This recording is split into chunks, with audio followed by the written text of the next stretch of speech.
You're very welcome. Salaam alaikum, everybody. My name is Cliona Martin from the Royal College of Physicians of Ireland. I may have met some of you recently. I was recently in the region with my colleague Katerina, so maybe we've met some of you already. If we have, thank you for joining us. Anybody new, you're very welcome.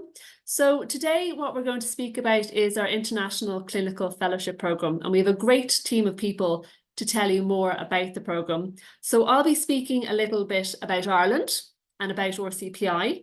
And Katerina Prazakova will speak more about the individual programmes. So we have 6 faculties and institutes, and we have over 55 different programmes. So Katerina will list all of them, showcase what we have to offer, and speak about the recruitment process as well. Then we'll hand over to Adam, and Adam is going to speak about the onboarding process. So we're quite unique here in RCPI. We have different teams to help you through your whole journey. So Adam will speak about the onboarding process, and then we'll pass over to Denise Healy, who'll talk about Castell education. Again, it's something very unique in Ireland that you won't find in other countries, the support that we offer to our international trainees, and Denise will speak more about that in detail. We're very lucky to have Dr. Anna Clark with us today as well, who is the International Programme Director, and she's also in public health medicine. And she'll speak a little bit about the programme, overall the programme for international trainees, the experience and the process and things like that. And then finally, we have Professor Donal O'Shea, and he's the clinical lead for a new programme that we've just started offering in obesity medicine. And he's going to speak a little bit about that in more detail to give you a flavour of this wonderful new programme. We'll have a Q&A session at the end. So as we're chatting, please feel free to pop your questions into the chat. Anton, one of the team here, will answer some of them live, but some of them will answer on the webinar as well. Okay, so please this is your chance to ask any of the team, any of the doctors, any questions. So please, we want to hear from you. Feel free to ask any questions. Okay, so kicking off, my slide won't work. Bear with me 1 second. Now, so we've done the introductions and a little bit of who's who. So we go on. So Ireland. So I'm going to imagine that many of you may not have been to Ireland. Some of you might have been to the UK before. What I always say, Ireland and the UK are very similar, except the people in Ireland are way nicer. So you just remember that, okay? So Ireland itself, it's very well connected to the UK. So a flight from Dublin to London would be less than an hour. And also something that many of our trainees do, you know, Ireland is really a stepping stone to the rest of Europe. And I was in Paris about a month ago, just for the weekend. So it's a great opportunity to do little city breaks on your weekends or holidays and kind of experience all that Europe has to offer while it's on your doorstep.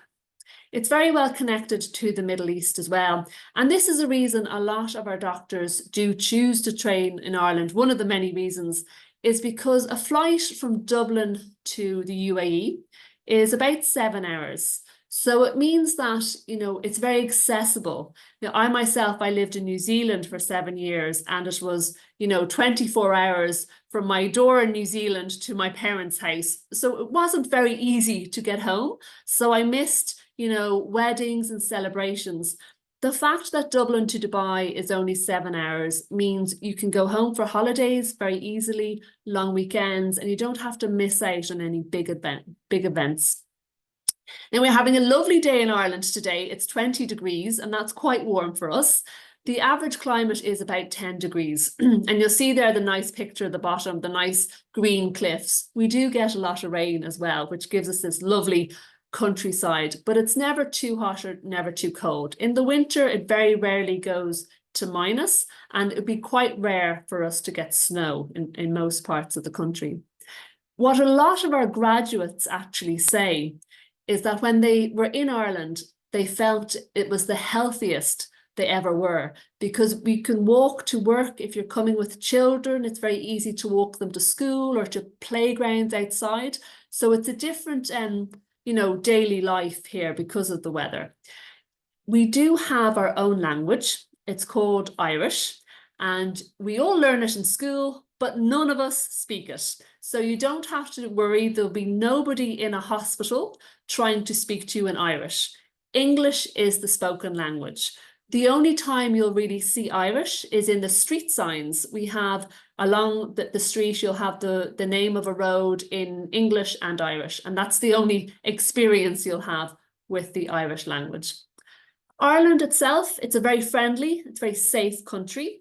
So, you know, my friends who are not Irish were kind of very surprised when they first arrived. And if they were lost on the street with their map or their Google Maps, they said in a few seconds, somebody would come over and ask them, are you okay? Do you need help? Do you need directions? And I myself, I do that if I see a tourist or anybody looking a bit lost. So it is very friendly. It is also very safe.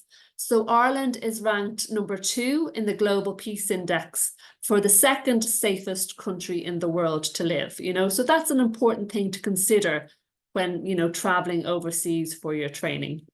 It's quite a small country, about 5 million people, and really very important, most important for all of you, our programs are all internationally recognized for excellence in postgraduate training. So that's in your home country, they're all recognized as tier 1. And then also if you wanted to go overseas, maybe to the UK or Canada, the US, to do further training, all our qualifications are recognized there as well. So for those of you that have not been to Ireland before, I'm going to take you on a little 60-second holiday to Ireland. So pack your virtual suitcases. We'll take you on a little taste of Ireland.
So that was just a little taste of Ireland.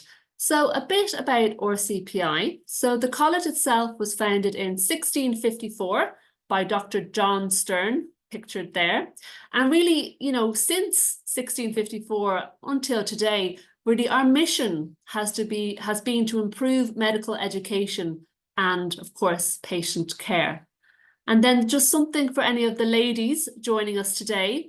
The first female doctor who graduated in Britain and Ireland graduated from RCPI in 1877, and that was Dr. Eliza Walker Dunbar. Okay, so our vision is to create a global community of doctors engaged and enabled to improve health. And, you know, that's not just something we put on our website. This is very important. You know, we've had 190 graduates from our international program. There's currently 60 doctors, international doctors training with us, and they're from Saudi, Oman, the UAE, Kuwait, and Bahrain.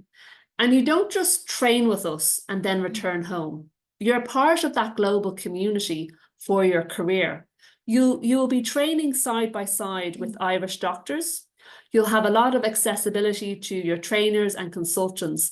And those relationships, both, you know, friend, personal, and also professional, will continue with you throughout your career. So something that's quite important about RCPI, and Denise will give you more detail about this, is the support we offer to our trainees. And this is very unique to Ireland. So if you apply for one of our programs, and you do not have the English language requirement at time of interview, but we can tell that you're a very good doctor. We will give you a conditional offer, and then we will give you free one-to-one private English language tutoring to help you prepare for either the IELTS or OET exam. We also offer relocation support, and that is, helping you find an apartment, helping you find schools or daycare for your children, helping you with your registration with the Irish Medical Council, and even with the visa. And then even smaller day-to-day things like opening a bank account, or if you want advice on buying a car. The team and Denise and her team do help with all that. And as I said, she will speak to you in more detail. We have a dedicated program coordinator and program management team when you start in your post, and they're helping you with your rotations and any other advice or help you need. So they're really there for you with any problems, big or small, to help and support you. There's a dedicated program director for each specialty and an overall associate director. And then again, they're there from a clinical perspective to make sure you are getting, exposure to everything on your curriculum, and you're excelling and really succeeding in your training and getting the most out of it. Now, we all know sometimes life can be a little bit difficult, and that's why we have the health and wellbeing team. And that's for both the Irish national trainees and our international trainees, just in case there's any hiccups or any personal problems. Again, we're there to support you, help you get back on track, and really continue and graduate from your training. There is a program director as well. So, it is a structured, all our programs are structured training programs. So there is a curriculum. They're hands-on clinical based. You will be working in very busy Irish hospitals, which is great. This gives you exposure to as many cases as possible. So you will have the opportunity to sit down with the program director and go through the curriculum at the start on your e-portfolio, your digital logbook, and make sure that you're happy with everything in that. And that is your opportunity as well to mention, well, I would like to get experience in this or this if it's possible. And if it is, they may be able to include it in your curriculum. Or if it's something that, is kind of broader than the curriculum, there are opportunities to remain on for a further 6 months or a year to do an additional subspecialty. And really, they're there to provide support not only to you, the trainee, but also to the trainers working with you as well. Okay, so what I'm going to do now, thank you very much for your time. I think maybe some questions have come through. I'm going to pass you over to Katarina Prazakova, who'll speak more about the actual program. So one moment now.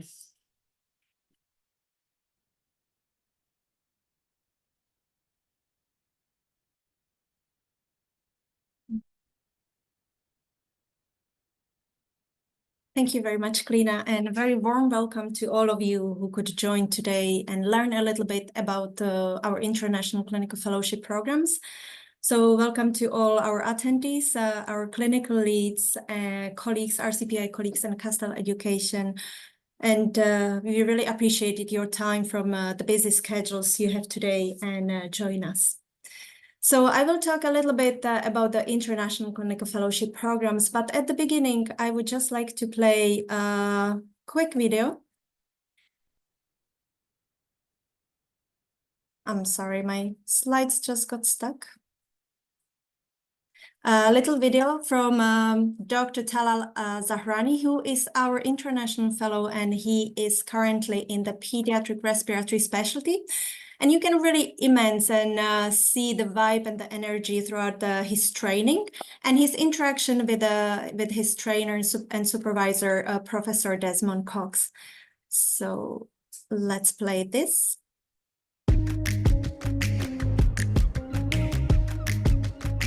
Good morning, I am Dr. Talal Zahrani. Welcome to a typical day of my life here in Ireland. It's an early start for Dr. Talal as he prepares for a busy day at Children's Health Ireland. A short walk from his new home, he begins his day with a sense of purpose and dedication to patient care. Dr. Talal makes his way through the vibrant city of Dublin, the capital of Ireland. Dublin is a safe and friendly city with lots to see and do.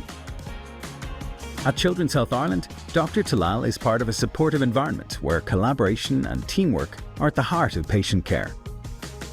After a busy morning with patients, Talal meets with his trainer, Professor Des Cox, and other consultants, who ensure he gains experience and exposure to a range of medical cases.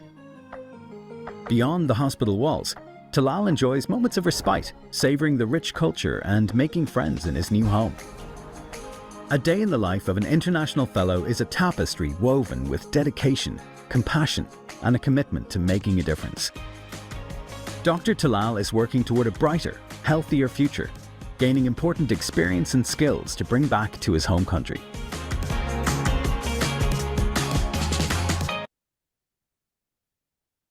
So that's just a little taste of our training. And then I just would like to let you know some general information about the training with Royal College of Physicians of Ireland and what's really in for you there when you join the RCPI. So as you know, all our programs are fully accredited with overseas health authorities. So if you come and join with and train with RCPI and then you return back home, you will be able to apply for your consultancy posts. And also, if you complete a fellowship training over here with us and you decide that you would like to go somewhere else to train, your doors are open to another countries like Canada or UK because they recognize our training as well. When you come to train to your hospital, so all the trainings or the specialties are hospital-based trainings. And it's really hands-on clinical experience. So please, it's not the observership. You will be directly involved with the patient care and their families. And you will rotate across Irish busy hospital, as Clina mentions. So usually we try to keep you in one of the cities and perhaps changing the hospitals if necessary. But sometimes you need a little bit more clinical exposure or some different skills, or you have some specialty interests. So you may have to move as well to another city just to experience a different type of cases. You will also be under direct supervision by the designated and RCPI certified trainers. And as you could see from the video with Dr. Tal and his trainer, Prof. Des Cox, it is really nice and close relationships, and your trainers are very available to you throughout your training. Additionally, you will be part of the multidisciplinary clinical team. So if you come and train with RCPI, we don't make any differences between national and international trainees. No, you train together. We tend to start you together. You will create your friendships and team feelings, and you will be all training together. Throughout your training, you will need to attend some study days and complementary mandatory courses. So you will get a dedicated days off for these study days and for these courses. And it's really good for you to attend as many as you can because they are free of charge and you will have a free time to do so. So at the beginning of your training, you will receive, or prior your training, you will receive your curriculum and you can go through all the goals you need to complete through the 2 or 3 years of the training. And also you will be able to log into your logbook, which we called e-portfolio, which is online logbook. And it kind of mirrors the curriculum. So throughout your training, you will be ticking off all the goals that you already completed, and you will reevaluate all these goals throughout your evaluations with your trainer and clinical lead.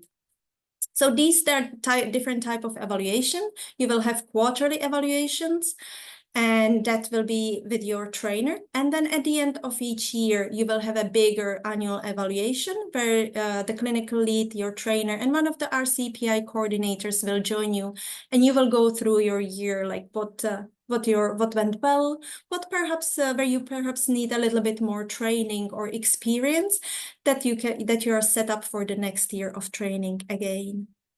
And also our trainings are research and audit involved as well. So if you are interested in research and audit, you will definitely have a chance to take part in these, and you will gain valuable experience going through these. So as Klina mentioned, we have 6 institutes and faculties. So we have Institute of Medicine, Faculty of Pediatrics, Institute of Obstetrician and Gynecology, Faculty of Pathology, Faculty of Public Health Medicine, Faculty of Occupational Medicine. And we offer specialties and subspecialties in all of these. So let's dive in and go through all individual faculties and institute and see what specialties we can offer to you. So if you join the Institute of Medicine for General Internal Medicine, you will basically join the largest postgraduate training body in Ireland, and you will join the global network of medical experts who focus on excellence in healthcare delivery and high-quality patient care. So if I move another slide, you will see all the available specialties within the Institute of Medicine that we offer to you. So some of these specialties are 3 years in duration, and some of them are in 2 years. So 3 years are cardiology, gastroenterology, geriatric medicine, endocrinology, respiratory rheumatology, and most of them then they are in the 2 years. We are very happy to introduce new specialty obesity, and we will welcome Professor O'Shea later on, and he will talk a little bit more about this specialty. Also, we are offering new subspecialties, and we launched all these last winter. So as the experience and a little bit developing and more people are coming and would like to join for subspecialty training, we are happy that we could launch last winter these 5 new specialties, subspecialties in geriatric, respiratory, rheumatology, and newly stroke medicine for a little bit for doctors who are a little bit farther in their training career or professional career and would like just to dive in a little bit more into this new subspecialties. And don't worry, if you haven't seen your specialty or subspecialty that you are interested in, please let us know, contact us. We always want to know about it, and we would like to expand our offer that can cover any other specialties. So Faculty of Pediatrics is a national professional body for pediatricians in Ireland. And these specialists really are high advocates on child health issues and safeguarding, and they are focusing on holistic care for children and their families. So the available specialties and subspecialties are this is a very long list. So hopefully you will be able to find your specialty that you are interested in. All these specialties are 2 years in duration. So we are very happy to introduce some new specialties like pediatric palliative care. We are introducing pediatric metabolic medicine, and we have also clinical risk, safety, healthcare, informatics, and general pediatrics, and many others. For obstetrics and gynecology, so they are really focused on advancing standards in obstetrics and gynecology and looking after women throughout their whole life through the health of their reproductive system, diagnosis and treatment of disorders and disease, and also providing medical and surgical care throughout the obstetrics. So we have till recently, we had only 4 specialties that we were offering within the Institute of Obstetricians and Gynecologists, and that was gynecology surgery, labor ward management, maternal medicine, and urogynecology.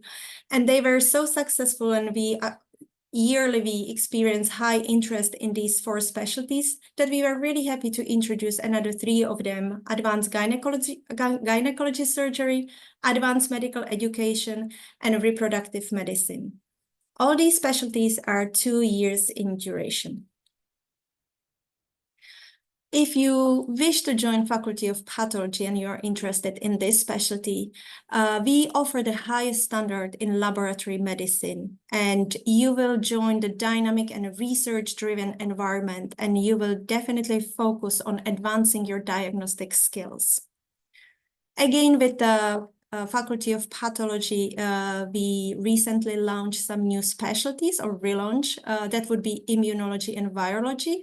However, clinical microbiology, chemical pathology, hematology, and histopathology, they are all experience high volume of interest as well.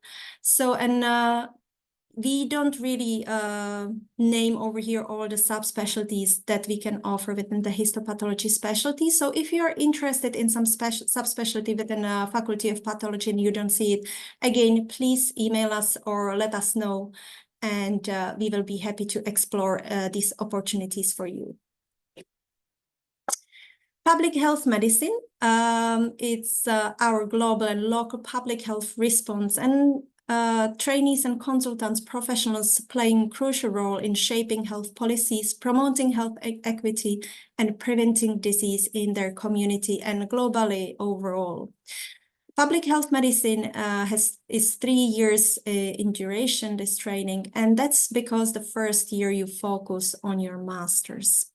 So because we will welcome later on Dr. Anna Clark, and she will be talking a little bit more about public health medicine, I won't be talking about it any longer.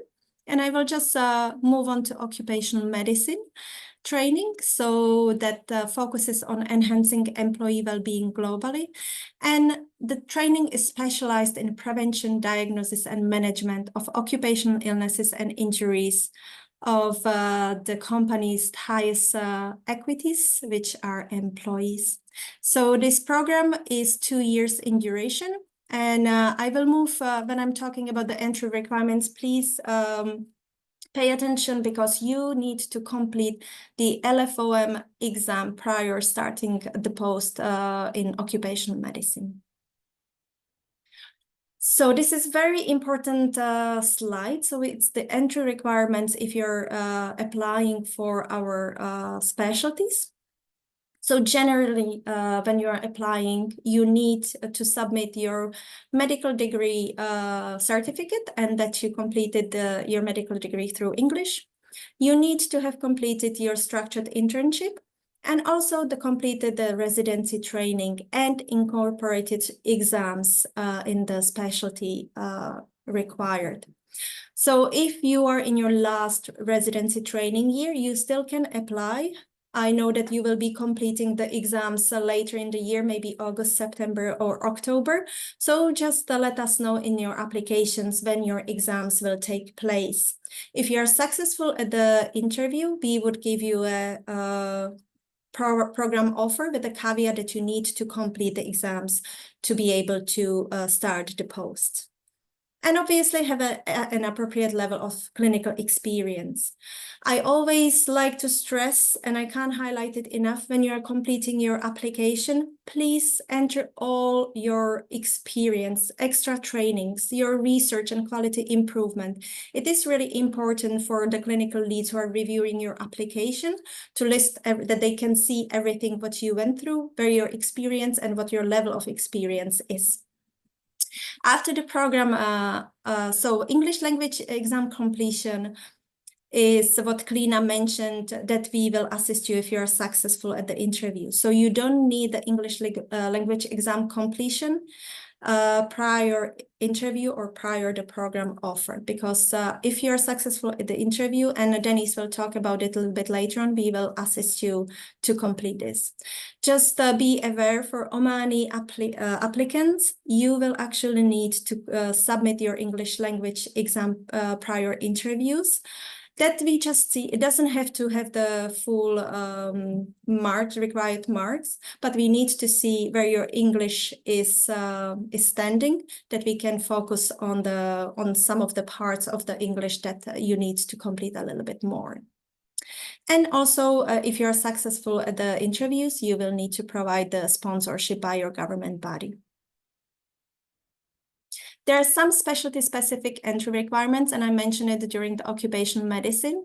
So some of the specialties required a little bit more when you are applying or prior the program starts. So geriatric medicine, you need to complete full MRCPI or MRCP UK prior applying for the program. So just make sure if you're applying for geriatric medicine that you complete this exam. For palliative medicine, you need to submit, when you're applying for it, 12 months of acute unselected take in required specialties. These are the core specialties like cardiology, endocrinology, gastroenterology, respiratory, and geriatric medicine. So you need to submit that confirmation letter that you went through rotations through all these, through these 4 specialties, 4 or 5. For histopathology, you will need to complete the FRC Path Part 1 completion prior program start. And for the occupational medicine, you need to complete fully the LFOM exam prior the program start. So the recruitment process. We have a lovely video over here that's actually summarized the recruitment process. So I will just play it for you now. And then we will focus on it a little bit more to details. The process of joining one of RCPI's prestigious international programs couldn't be easier. When you're ready to apply for one of our residency or fellowship programs, you can start your application online and through our website. For residency, you need to have completed your degree through English, completed or be near completing a structured internship. For fellowship, you need to have completed a primary medical degree through English, completed a structured internship, completed a national residency program, and passed the associated final board examination. For both residency and fellowship programs, you will require provisional sponsorship from a government body we have an agreement with. Remember, you don't need to have an English language certification or MRCPI to apply for either program. Make sure to submit all required documents correctly. And if you have any queries, just reach out to the RCPI team and we'll be happy to help. If your application is shortlisted, you'll be invited for an interview in one of the Gulf Cooperation Council countries. Successful candidates receive an offer within a few days. Officially accept your offer by email. The RCPI team, along with Castell Education, will support you right through onboarding into the program and training itself. If you need to meet English language proficiency requirements, we offer one-on-one tutoring to prepare for the OET or IELTS examinations. For those joining the residency program, RCPI tutors will provide tutoring and access to a question database for the MRCPI Part 1 examination. RCPI and Castell Education will help you register with the Irish Medical Council, visa applications, and finding accommodations, schools, and childcare. We even assist with everyday tasks like opening a bank account. You will arrive in Ireland 2 weeks before your start date to settle in your new home, attend an induction day, and then begin your journey to advance your medical career in one of our Irish hospitals. Graduates from the Royal College of Physicians International Residency Training Program and International Clinical Fellowship Program have gone on to achieve the following roles and advancements in their careers. Apply to an international program with RCPI today.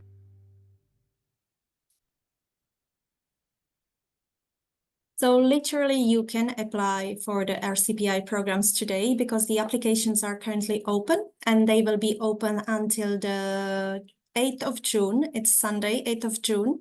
So we can share the links with you at the end of the presentation as well. So just to go through the recruitment stages now, once you apply for the program, the applications will close. You will receive all the applications and myself and our colleague Anton will go through all the applications to verify them.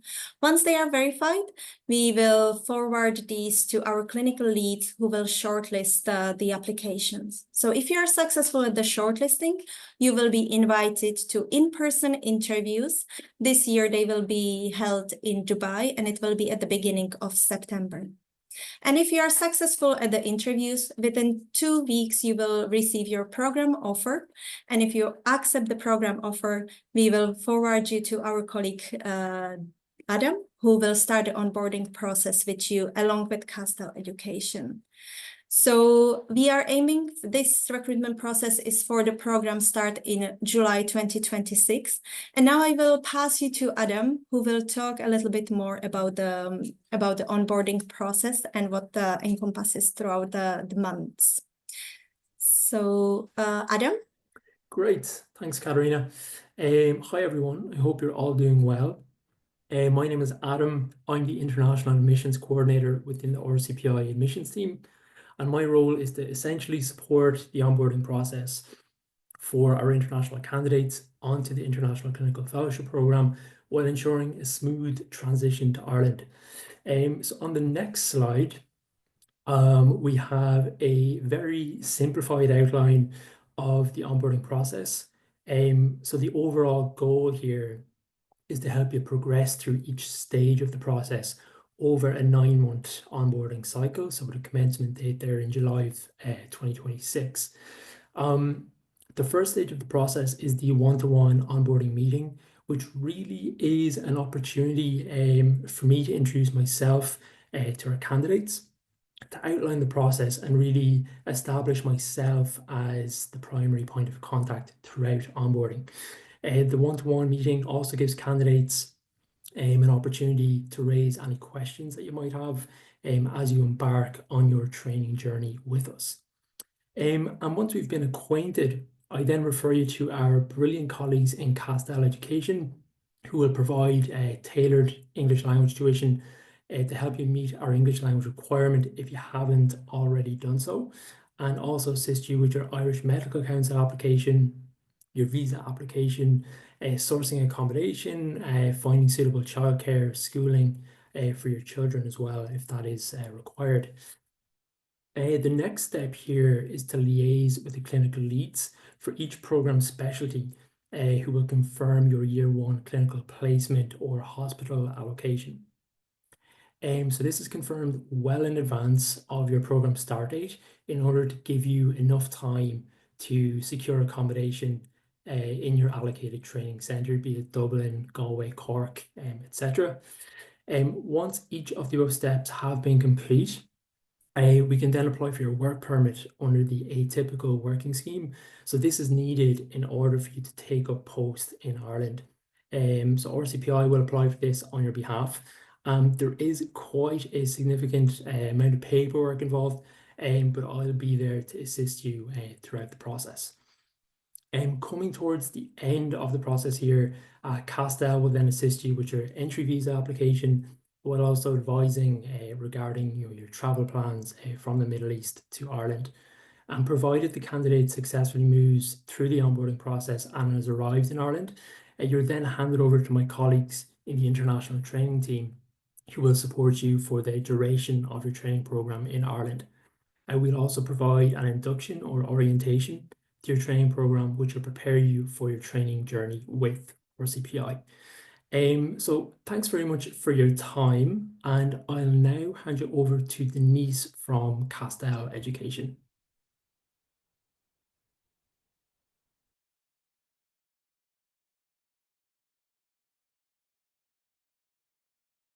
Thank you so much, Adam. So Denise, if you can start. Yeah, brilliant.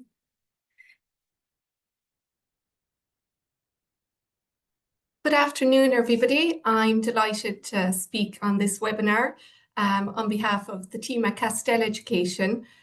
So we provide a complimentary service to incoming doctors for RCPI. We have worked with RCPI for over 10 years, supporting incoming doctors transition to Ireland as smooth as possible. So in this session, I'm going to speak a little bit about the English language requirement for the Medical Council. And again, as my colleagues mentioned, a trainee can receive an offer without having their English language requirement. So this offer is conditional, and we work with each doctor to get them up to the requirement to register for the Medical Council. I'll speak a little bit about the English language tuition we provide, the doctor journey with Castell, and some pre-arrival and in-country support that is complementary for the duration of the doctor's programme in Ireland. So in terms of English language exams, the most popular are IELTS and OET. IELTS is the International English Language Testing System. It's an academic exam. And OET is the Occupational English Language Test, which is a more medical orientated exam. So these two exams are accessible to doctors to apply for, and the requirements are In IELTS, an overall 7 with no skill less than 6.5, and OET is a B in each skill, listening, reading, writing, speaking. So the mode of exam that's accepted by the Medical Council in both IELTS and OET are paper-based in-centre exams. So a candidate has to present at a physical exam centre and take either paper-based or computer-based exam. The mode of exam that's not accepted by the Medical Council of Ireland, or the HSE, is an IELTS or OET online at-home version, or a one-skill resit. So these are questions that doctors approach us with on a regular basis as to whether they can sit an OET or IELTS at home in their own environment. And unfortunately, they are not accepted. So the requirement, as I mentioned, in IELTS is an overall 7 with no skill less than 6.5. And actually, to get an overall 7, a doctor needs to have 2 7s in any skill and 2 6.5s to give an average of a 7. And in OET, as I said, a B in each skill. And that requirement is an advanced proficient level to operate in an English-speaking environment like Ireland. So each doctor that practices in Ireland is required to have the ability to communicate effectively with patients and healthcare professionals using appropriate register, tone, and lexis, which is vocabulary, with only occasional inaccuracies and hesitations. So you are required to show good understanding in a range of clinical contexts. And that's what constitutes a B in OET or an overall 7 in IELTS. So that advanced proficient level, it is attainable. The majority of our doctors meet it within 1 to 3 months of their tuition journey with Castell. So in our experience, OET is the most popular exam of choice for doctors because it is more related to their career and daily use of English language. So the OET is available for 12 professions, but when a doctor goes to apply for an OET, they choose the medical version of the exam. And the receptive skills of listening and reading are common to all 12 professions, and the productive skills of speaking and writing are unique to medicine.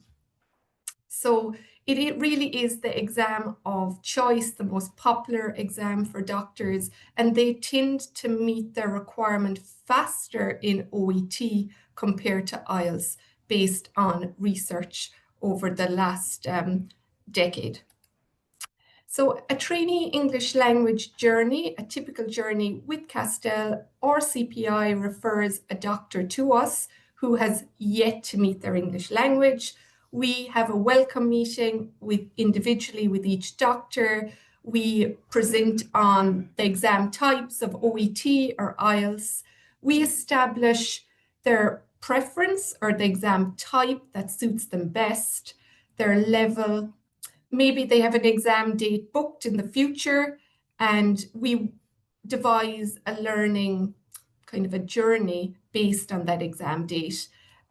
So then we refer each doctor to an expert tutor in IELTS or OET, and we assign one-to-one virtual classes with that expert tutor. Many of our tutors are IELTS or OET examiners, and these classes are scheduled around the doctor's schedule because we are very much aware that doctors have huge commitments, many are on call, and their schedule is tight for online classes and to prepare for English language exams. So we have flexible tutors that work around their schedule.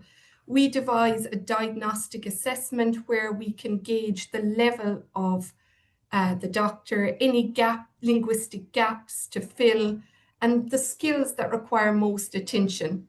some doctors present to us and they have really strong productive skills, and maybe one of their receptive skills like reading, they have some deficits there. So we zone in on those linguistic gaps.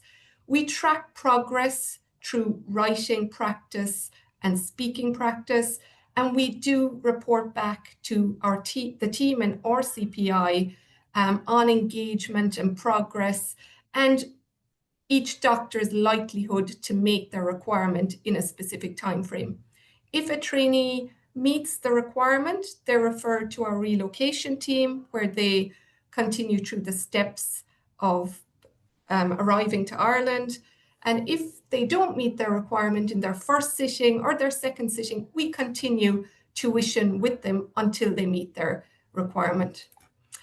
So typically, if a doctor has met their IELTS or OET requirement, they're referred directly to our relocation team. But if they want to brush up on their English language skills, we can provide complementary classes to doctors who've met their English. Maybe they want to be versed in typical Irish language, be exposed to various Irish accents. We can work with them to make them feel fully prepared to immerse themselves into the work environment in Ireland. Typically, if a doctor is short in one skill in IELTS or OET, we recommend a minimum of 6 weeks one-to-one tuition, and that might be 2 hours per week. If a doctor is short in 2 or more skills or does not have any IELTS or OET experience, we recommend 8 weeks one-to-one tuition. So doctors really can meet their English language requirement if they apply themselves to a little bit of preparation, engage with our expert tutors, and work on our learner management system, where we have access to extensive practice tests. So we really see progress and doctors meet their requirement in a short space of time. So that is the English language journey. So a typical timeline for relocation. So the English language prep can take up to 6 to 8 weeks, typically. And then EPIC, which is the electronic portfolio of international credentials, this can take 4 to 6 weeks. And again, we have a team to support each doctor with ensuring that all their documents are in order to be approved before they move on to medical council application. And again, we provide step-by-step support. And medical council application can take 4 to 6 weeks. And then when this stage is complete, doctor moves on and applies for their atypical working scheme or their work permit for Ireland. This can take 2 weeks, and we receive support from RCPI at this stage. And when this is approved, the doctor can then apply for their visa to come to Ireland, and this takes 4 weeks, depending on the region, of course, but typically it is 4 weeks. And then we advise on what flights to book, and then the in-country supports come into play then, where we provide setting up in Ireland, etc. So that's a timeline of how long each stage may take in the journey. So it is a process. There are key stages, but there's a team to support you with all those channels along the way. So a brief summary of Castell support. Again, the online language tuition for doctors who have yet to meet the requirement is there. The medical council registration, this can sometimes be a little bit overwhelming. There's a lot of paperwork involved. So we have a team that overviews the process, including EPIC, guided application preparation. We review all draft applications for doctors. There's a notarization of documents. So we ensure that all is in order there. And sending supporting documentations, there's advice on that, and certificate of good standing. And then the immigration services.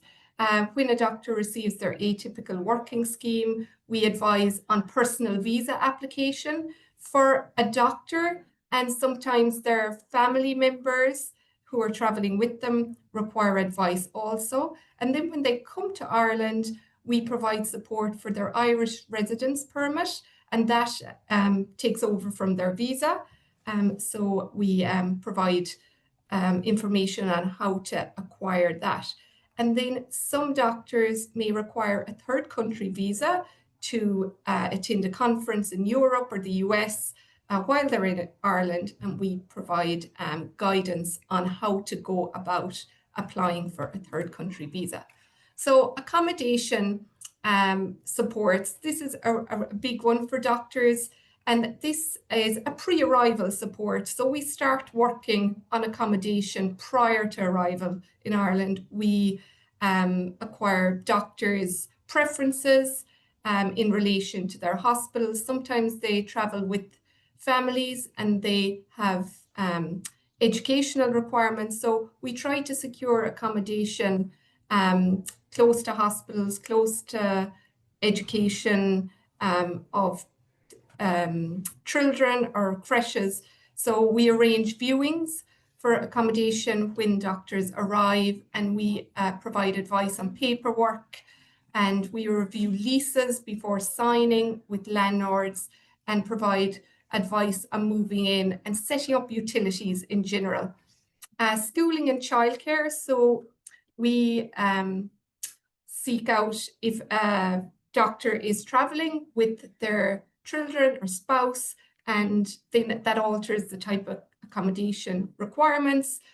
We establish educational requirements of children and, if required, spouses. Contact schools and childcare facilities to establish availability, and we forward suitable options available for consideration prior to arrival. When a doctor arrives in Ireland, we arrange pickup from the airport for the doctor and their family. If they're we transfer to temporary accommodation. Each doctor is provided with a personal welcome information pack. We have an out of hours support service number in case of emergencies, and each doctor receives a post-arrival welcome video call. So settling in advice is ongoing for the 2 years or even 3 years a doctor is in Ireland in relation to banking, setting up mobile phones, utilities in their household, example, internet, TV, health insurance, car rental, if that's a requirement, driving license, PPS numbers, and then local orientation in relation to transport, student leap cards for buses and public service, local health centre, access to GPs, prayer facilities, and these are all given based on the location of the doctor or their acquired accommodation, and a list of ethnic food shops in their locality. So ongoing support while in Ireland, and it's amazing complementary service for doctors. And as Cliona, my colleague, mentioned, it's a unique offering. So medical council annual renewal, advice is given on that, IRP renewal, rotations to new clinical sites. So within Ireland, some doctors may have rotations. So again, we work with them to find suitable accommodation when that occurs. Any additional educational requirements while in Ireland. At times, a spouse of a doctor joins maybe after a year and they require educational requirements, and we provide advice on that. Third country visas, family visas for visitors, any and all queries of a non-academic nature on a daily basis. We have a team to handle those from doctors, and end of program move out advice is given when a doctor is departing Ireland. So in summary, that is the service we provide to doctors. I would be happy to answer any questions at the end of the webinar. My email is shown here. So thank you for your time, and I will hand you back to the host, Cliona. Thank you very much, Denise. This was absolutely great overview of the services and support you provide. So thank you so much for joining today. And now I would like to welcome Dr. Anna Clark, who who actually wears loads of hats for RCPI. So she is our International Program Director and also Public Health Medicine Clinical Lead. And she will talk to you a little bit more about your preparation for when you are training over here. And also afterwards, she will talk about the public health medicine programs. So I will just share my screen again.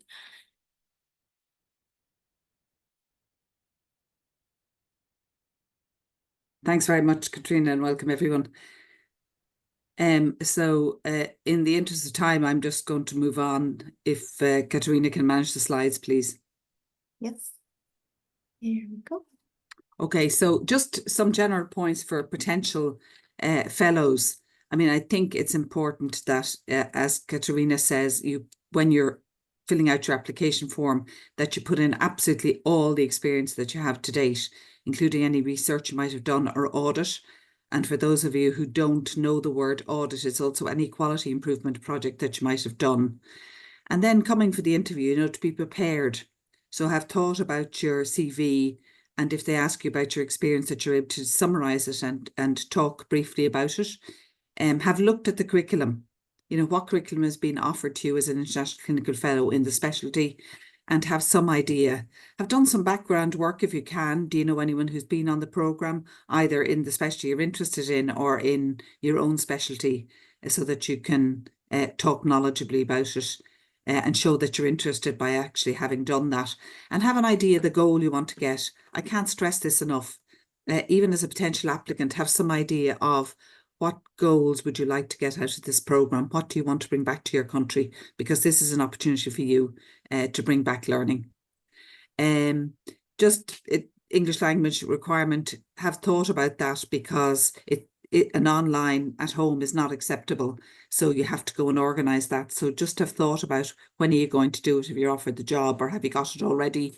When does your 2 years are up, because you will need another cert, and have you thought about sponsorship and who is going to sponsor you? And some people come with English language and also with sponsorship.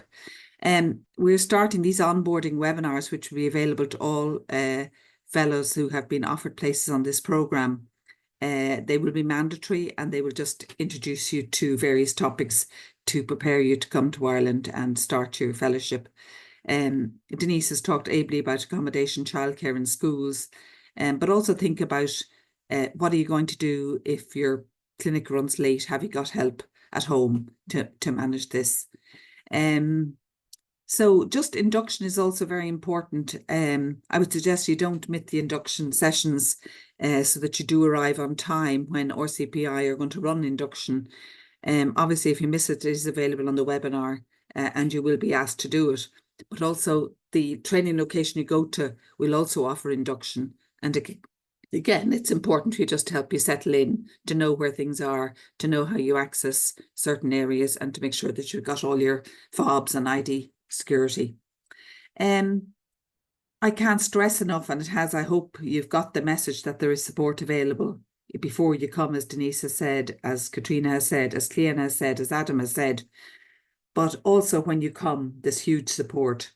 Not just that you meet people at the induction, but that when you go to your hospital site, that you meet your team, your trainer, other members of the team, that they've told you them you're coming, that you get a good welcome. There's also an induction. And then there's also, in the hospital site, there will be health and wellbeing. There will be occupational health services available. And in the hospital, in the college, throughout your training, there will be a coordinator, a named coordinator that you can contact if you have any issues. And also your international clinical lead in your specialty, your program director, or myself as international program director. And that continues throughout the program. And I think it's important to note that you may be, just having listened today, you may say, gosh, I'm going into train in either a hospital or another training site, and what do I know about Ireland and how it works? Just give yourself time. Support is available. Again, I'm stressing that when you start, you have some training goals, that you have a training plan, you know what you're going to do or what you'd like to do in the first 3 to 6 months, that you talk to your trainer, you write it down, and you continue to review that regularly with your trainer. And if you're not meeting that goal, what do you need to do? looking again at the curriculum, that will help you decide what particular areas do I need to focus on. There's lots of opportunities as you train. There's access to online learning in the college. There'll be study days, there might be webinars, masterclasses. Some of you will be doing exams, and the exams are important because it links you back when you go back to your home country that you might like to become an RCPI trainer or an examiner in the future. And I'll be happy to take questions after. I might move on to public health.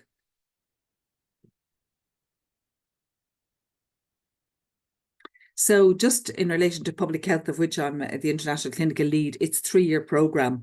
The initial placement is in a training location that starts in July. You go to a regional department of public health, because many of you who want to train in public health might not know the breadth of public health and its practice. And it gives you 3 months to just have a look at that and observe and question and attend meetings. And then you start a Masters in Public Health program in the September, and you finish that in May. In between sessions or academic terms in the university, you're asked to go back and work in your regional department of public health. And at the end of that MPH, you're in a perfect place to apply for a Fellowship of Public Health Medicine, Part 1, which is run by the Royal College of Physicians of Ireland under the Faculty of Public Health Medicine. And I would suggest that you do that at this time. It's also mandatory in terms of you wanting to get a certificate of satisfactory completion of your fellowship programme, that you actually have sat and completed this fellowship Part 1. Your training locations will be initially in the regional departments of public health with an approved trainer. There will also be specialty placements, universities, departments of health, academic centres, national centres, health protection centres, and it all depends on, again, having thought about your goals. What are my interests? What do I need to bring home? What would I like to do? So some people might go to cancer screening as a specialty placement. So just think about the goals before you come. And they are to be reviewed regularly. You know, that if you're not getting them, or you change your mind, or you want to do something else, that they are reviewed and added to. You are expected to do on-call in health protection, not initially when you're just there observing in the first 3 months, or learning about the practice of public health, or not during your Masters in Public Health time, but after that you will be expected to do on-call with health protection. Next slide, please. So obviously, the content of training, you'll do general professional training and general professional skills like professionalism or management or communication, but you'll also look at the domains of public health, and you will have some training in all of these skills. There will be 3 that you will particularly pick out, at least 3, but certainly 3, a minimum of 3 that you'll pick out. You'll say, I really want to delve into this. I really want to get trained in this.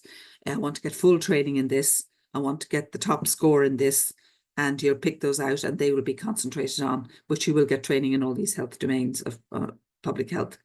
There will be study days set up for the people in training, the SBRs and yourself. They will be run by the faculty.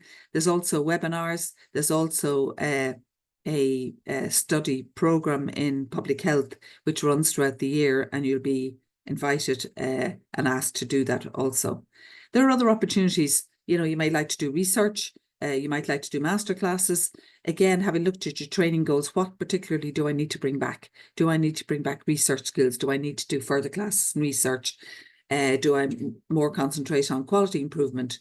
And what masterclass could I do, or what could I, join and learn from? The requirements for completion of your fellowship is obviously the Part 1 exam in the Faculty of Public Health Medicine. It's fellowship, to have done your requirements and learned and got scores in your domains of public health. Your e-portfolio, as was stated, is a digital logbook to fill that out correctly each year.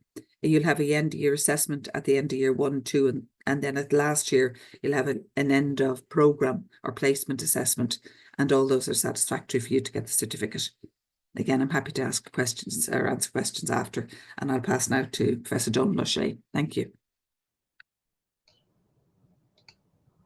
Thank you very much, Dr. Clark. I would like to welcome Professor Donald O'Shea to talk about our new specialty in obesity medicine.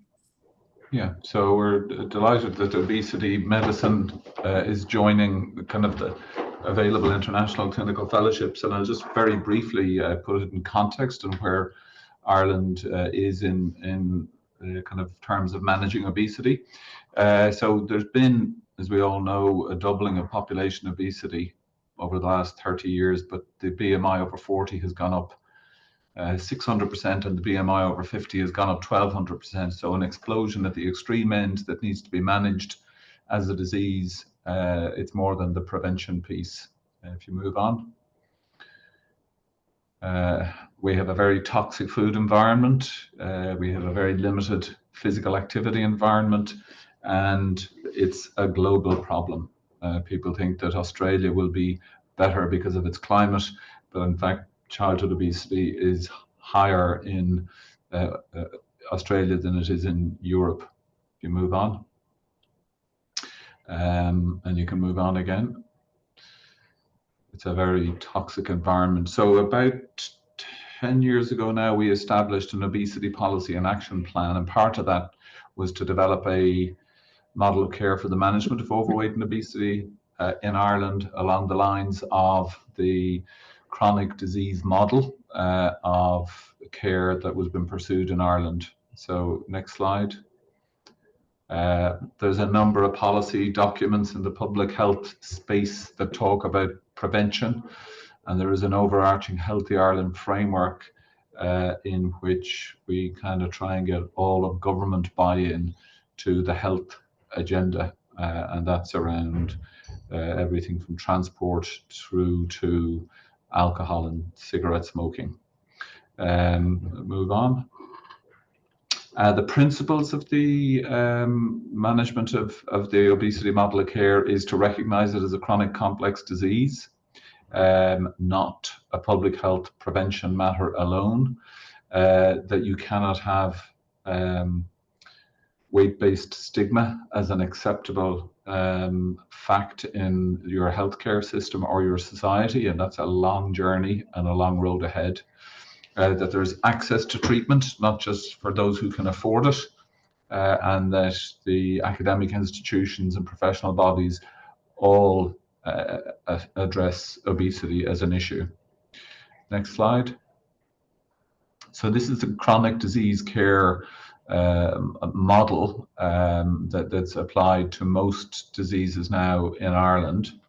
And if you move on to the next slide, which will detail the obesity model of care, level 0 is what's going on in the community to support healthy living.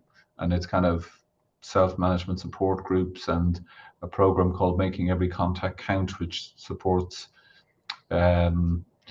basically brief intervention and motivational interviewing.